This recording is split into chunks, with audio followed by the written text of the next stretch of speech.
what are the limits that we have as human beings as we face crisis or we face disease or diagnosis and loss?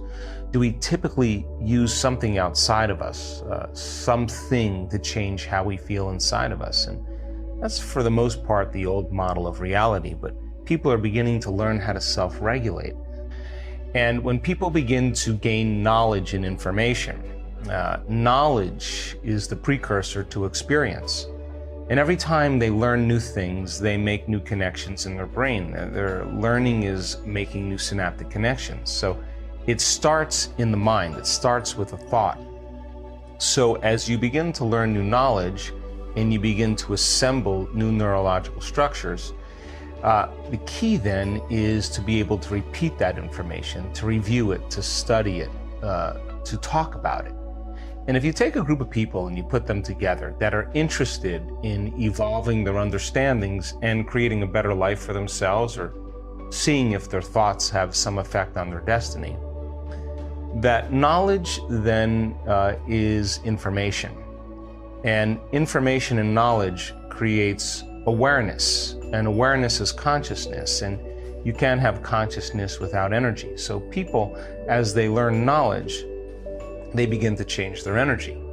If they can review that information and they can talk about it, share it with one another, build a model of understanding, then they begin to fire and wire those circuits in their brain, and they begin to remember that information. So as they talk about it and they build that model, they're installing the neurological hardware in their brain in preparation for an experience. So then when they take that knowledge and they personalize it, they apply it, they demonstrate it, they initiate it in some way, and they do something differently, getting their behaviors to match their intentions or their actions equal to their thoughts, getting their mind and body working together is going to create a new experience. Now, experience then, the beauty of experience is that experience then further enriches the brain. People are beginning to learn how to self-regulate. They're learning how to change their internal state of being without relying on something outside of them. Now, what's the importance behind that? They tend to be more self-reliant, and they tend to resolve issues in their lives without relying on anyone or anything. So demystifying the process since 1986 has been my journey. And I started looking at, after my own personal injury and my own experience of healing, I started looking at other people that had similar health conditions or had chronic health conditions, and they were treating conventionally or unconventionally, and they were staying the same or getting worse, and then all of a sudden they got better. And so I traveled to 17 different countries and looked to see what the commonalities were with these people, interviewing hundreds and hundreds of people that had spontaneous remissions from disease. And it turns out they had four common things. First thing is that they believed that there was an intelligence that lived within them that was giving them life. And this intelligence, of course, is a consciousness, and consciousness is awareness, and awareness is paying attention. So they began to realize that this intelligence that was giving them life was keeping their heart beating and digesting their food and organizing those trillions of functions that happen on a moment-to-moment basis in our body. That body in the expression of life is a miracle in and of itself, and that they realized that they couldn't do the healing, that this intelligence could heal way better than them. So they decided, to develop a relationship with this intelligence, to take time and connect with it, to begin to commune with it, to give it some instructions, to give it a plan, a template, and begin to decide that if they had a relationship with it, if they could be present with it and design some future outcome, that once they were clear and felt good about that intention, that they could surrender that creation, surrender their disease to a greater mind, and begin to replace it with a new idea of who they wanted to be. And that intelligence then began to respond and began to make changes in their health. The second thing that I discovered in the commonalities was that these people all of a sudden took responsibility for their disease. And they didn't say it was my ex that did it to me, or it was the loss of my partner, or my boss is a tyrant and they're the reason I am this way. They got beyond that state of victimization, and they realized that it was the mismanagement of their own thoughts and emotions that created their disease. Now, this is an important moment, because most people have crisis or trauma in their life, and the stronger the emotion that they feel from some condition in their life, more altered they are inside of them, the more they pay attention to the cause. And that's when the brain freezes an image, and that's called a memory. So then people then have experiences in their life from many years past, and they're living by the same emotions, and those emotions are connected to past memories. And for the most part, they're spending the majority of their biological life in their past. So then those emotions tend to influence our thoughts. Those thoughts make certain chemicals for us to feel the same emotions. Those same emotions influence our same thoughts, and the brain makes the same chemicals, and people get caught in these loops of thinking and feeling and feeling and thinking.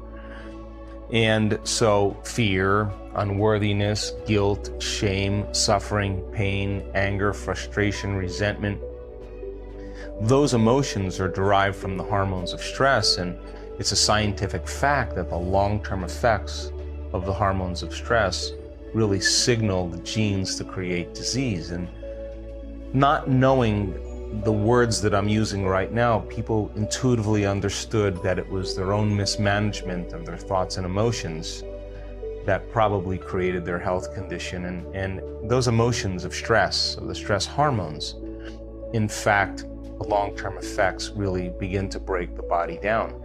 And so they're also very addictive, those emotions, because they give the brain and body a rush of energy. So I started studying stress in very significant detail, because I wanted to understand that what was the main reason for health conditions and disease in our culture. And in fact, it's because of lifestyle. It's not because of genes. And so when people get caught in these loops of thinking and feeling and feeling and thinking, their body is their unconscious mind. If they feel the same emotion that's connected to some past experience, their body is believing it's in the same past experience every single day. And I started looking at the concept of epigenetics, and epigenetics says that genes don't create disease. It's the environment that signals the gene that creates disease. Well, the end product of an experience in your environment is called an emotion. So if you're living by the same emotion every single day, and those emotions are derived from the hormones of stress, in a sense, you're signaling the same gene every single day, and the body's not getting any new information from the environment. And if you do that over and over again, now you're headed for a genetic destiny. So I started to realize the effects of emotional and psychological stress, which are far greater than physical stress or physical trauma or chemical imbalance or chemical stress. That most stressors or stresses end up as psychological or emotional stress, and people become addicted to these emotions. And I realized that they use the problems and conditions in their life to reaffirm their addiction to some emotion. They really look for the circumstances in their life that can trigger that emotion, that it makes them feel something. And just like an addict that's addicted to a drug or a chemical, having the ability to go through the withdrawals of suffering, to go through the withdrawals of anger and hostility and judgment, requires a tremendous amount of consciousness and awareness and a tremendous amount of will. And so these people that began to heal started to give up those emotional states and forgive their past, forgive themselves, forgive the people in their past, and start to take responsibility for themselves. And it was really interesting, because as I was doing the interviews, I also realized that people began to become aware that they were addicted to the life that they didn't even like.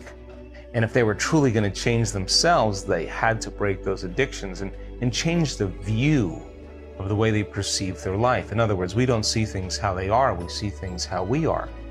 And so there was a strong change that took place by overcoming these emotional states and stopping the cycle of thinking and feeling. And when you do break that redundancy of that cycle, the challenge is that you feel unfamiliar. Things start to feel uncomfortable because you're no longer in the known state.